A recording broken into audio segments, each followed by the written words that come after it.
Deixa eu começar o programa falando sobre ela, sobre a PEC do 6x1, do fim do 6x1, PEC polêmica que tem movimentado as redes sociais nos últimos dias e ontem, durante a sessão da Câmara, também movimentou o Congresso.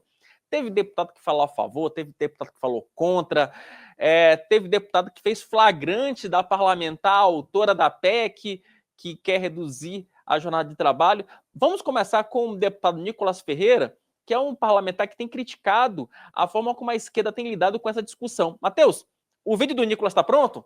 Me dá o joinha. Então vamos colocar o Nicolas criticando a PEC no plenário da Câmara dos Deputados. Galera, é isso que eu chamo de dar exemplo.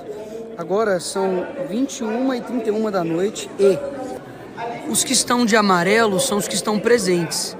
E dá só uma olhadinha quem não está presente aqui trabalhando. Olha se não é ele, Érica Rio. Ela já está fazendo a escala dela, está dando exemplo, folgando em dia de trabalho. Essa é a pessoa que está colocando toda a página de fofoca, artistas, influenciadores para poder nos atacar, sendo que ela mesma não está aqui trabalhando. Ou seja, basicamente escancara uma proposta que é fantasiosa, mentirosa, que não diz respeito a acabar com 6.1. Pelo contrário, impõe o 4.3 sem ao menos estudar, errando conta matemática no projeto. A gente vai discutir sim a flexibilização de forma séria e não simplesmente aí para poder fazer auê com a sensibilização e o coração das pessoas trabalhadoras desse Brasil, tá? Forte abraço aí. Outro parlamentar que criticou foi o Maurício Macron. Matheus, coloca Maurício Marcon. Matheus, coloca por gentileza aí a fala do parlamentar. Presidente, nos últimos dias o Brasil foi tomado por uma discussão sobre a diminuição da jornada de trabalho de forma mágica. Uma deputada do PSOL apresentou um projeto que ela não conseguiu sequer fazer a conta 4 vezes 8. Ela apresentou na PEC o resultado de 32. Aliás, ela apresentou de 36, quando deveria ser de 32 pelas contas dela. Como é que nós, colega Paulo Bilinski, podemos levar a sério uma PEC onde quem a escreve não sabe fazer uma conta básica de matemática? Pero ridículo. Mas o brasileiro gosta de acreditar em esquerdista. Teve promessas durante a campanha dessa turma do tipo, Lula dizia: vamos abrasileirar o preço da gasolina. Alguém lembra disso? Pois bem, no governo do ódio era menos de R$5 a gasolina. No governo do amor já está em 6 quase. No governo do ódio, o dólar era 4,70. No governo do conto de fadas, está em quase 6. O gás de cozinha, que Lula dizia que ia baratear, era menos de 100. Agora está mais de 150. Agora vem uma deputada que nunca gerou um emprego no Brasil dizer que, de forma mágica, pode-se diminuir os dias de trabalho e manter a mesma remuneração. Pois bem, a fórmula que a tal deputada apresenta foi testada até agora em 4 países do mundo. Emirados Árabes, vale somente para o funcionalismo público. A Bélgica, que tem uma jornada de 38 a 45 horas, que o funcionário pode escolher fazer até 10, 12 horas por dia para cumprir a jornada, e aí sim trabalhar 4 dias, coisa que no Brasil não pode, porque o máximo são 8 horas. Na Islândia, o governo está tentando implementar para 1% da população. Vocês sabem quanto que é 1% da população na Islândia? 3 mil pessoas. E na Escócia, o governo também está tentando implementar, mas daí com subsídios estatais. Ou seja, se tira dinheiro dos impostos para subsidiar essa diferença de horas e dias de trabalho. Eu poderia aqui apresentar, presidente, a PEC do 14º, 15º e 16º salário. Eu poderia apresentar uma PEC que o governo tem que colocar R$1 milhão na conta de cada trabalhador. Lugar de palhaço e mágica, e mágico, é no circo, não é no parlamento. Apresentar coisas que não deram certo em lugar nenhum do mundo não passa de proselitismo político. E vamos também ouvir o deputado Luiz Lima, que também se pronunciou sobre o caso na tribuna da Câmara. Presidente Gilberto, eu vi uma deputada federal que me antecedeu e que todos nós temos respeito em fazer referência a esse projeto de lei que não alcançou as assinaturas necessárias para a gente iniciar a conversa aqui na Câmara dos Deputados.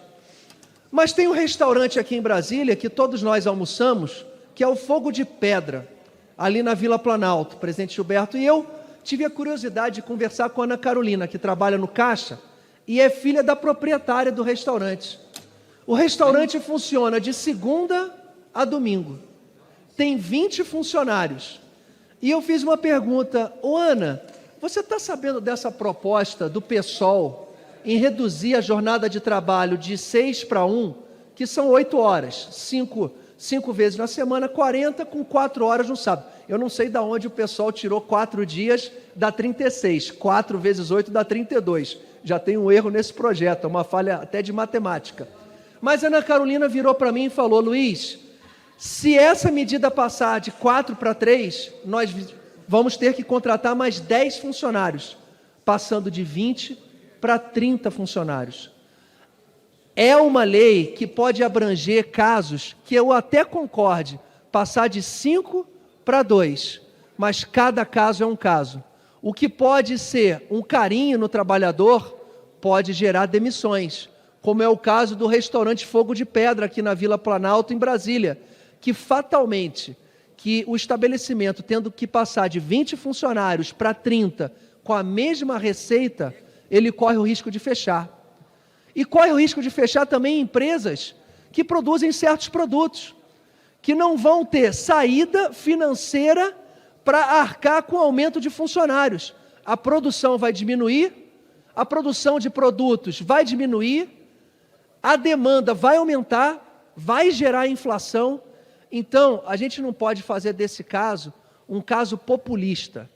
Na verdade, o mundo ideal seria cada funcionário negociar com o seu patrão. E também tem vários casos de trabalhadores que recebem um trabalho fixo e ganham por comissão, que trabalham de segunda a sábado numa concessionária de automóvel e que ele tem que vender carro para ele aumentar o seu salário. Imagina você pedir para um funcionário para ele ficar em casa na sexta e no sábado se ele tem comissão agregada ao seu salário. É uma irresponsabilidade apresentar esse projeto do jeito que ele é apresentado, sem uma discussão construtiva para proteger de fato o trabalhador do nosso país. Gilberto, é claro que uma faxineira que trabalha 6 dias na semana, uma senhora de 40, 50 anos de idade, a jornada de 5 para 2, bacana, mas você obrigar o trabalhador a ficar 3 dias em casa, se ele tem vontade de produzir, e pôr em risco estabelecimentos comerciais que vão ter que praticamente dobrar o número de contratados, gerando desemprego e inflação, é uma temeridade. Obrigado, presidente Gilberto. Ok, deputado Luiz Lima, lá do... Tá aí, deputado Luiz Lima. A verdade é que o tema agora ganhou substância, deixou de ser uma briga de rede social e agora começa a, de fato, entrar numa discussão saudável sobre o tema. Rodolfo Borges, vem para cá para me ajudar nessa análise, porque é o seguinte, Rodolfo,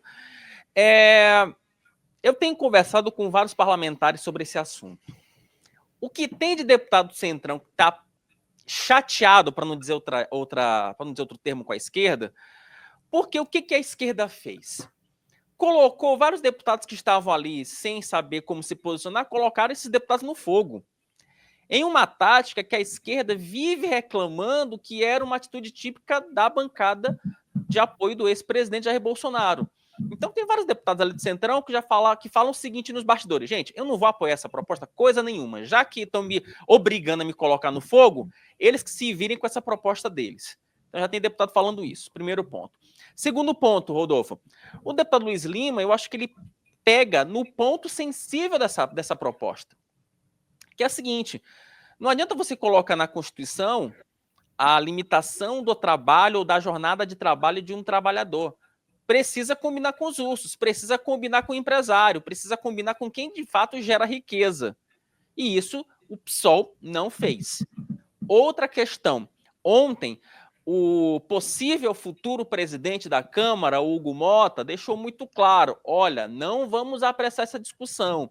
Essa vai ser uma discussão lenta, gradual, porque a gente precisa entender o contexto. Não adianta você tentar determinar o fim da jornada de 6-1, de cima para baixo. Ela pode ser mais danosa do que benéfica. Ou seja, tem muito populismo nessa proposta, pouca discussão e, de novo, eu tenho alertado isso aqui no meio-dia. Não adianta o trabalhador... Wilson, você está sendo pessimista. Não, gente, calma. Mesmo a proposta sendo protocolada hoje, como ela será a partir das 5 horas da tarde, daqui a pouco vamos falar dos deputados que já assinaram esse pedido, ela não vai ser aprovada amanhã. Tem um rito longo, e um rito que, pelo que se desenha, não vai durar menos do que 2 anos. Boa tarde, Rodolfo. Boa tarde, Wilson. Boa tarde para os nossos espectadores. Essa proposta, Wilson, provavelmente não vai ser aprovada nunca, porque não é assim que se mudam as coisas. Para deixar a questão mais clara, eu vou fazer uma comparação aqui rápida.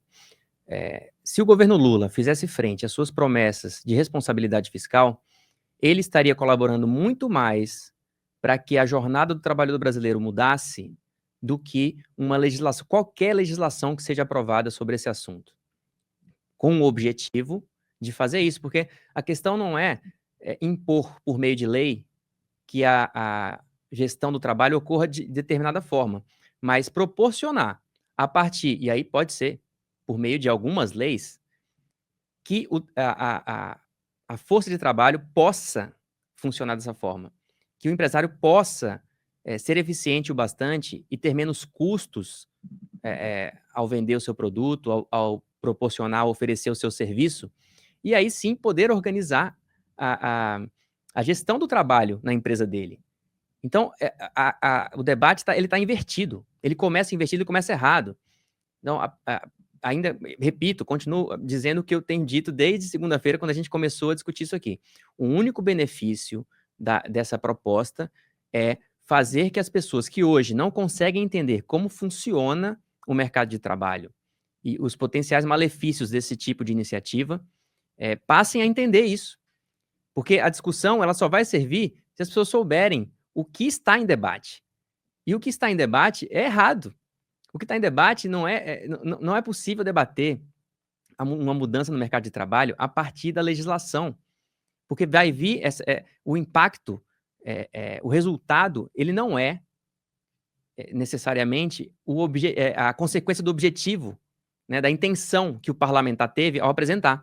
Isso já ficou claro nesse debate público. E mesmo assim, essa ironia, essas assinaturas que passaram aí dos 171, o mínimo para ser protocolado, elas foram conquistadas na base da chantagem.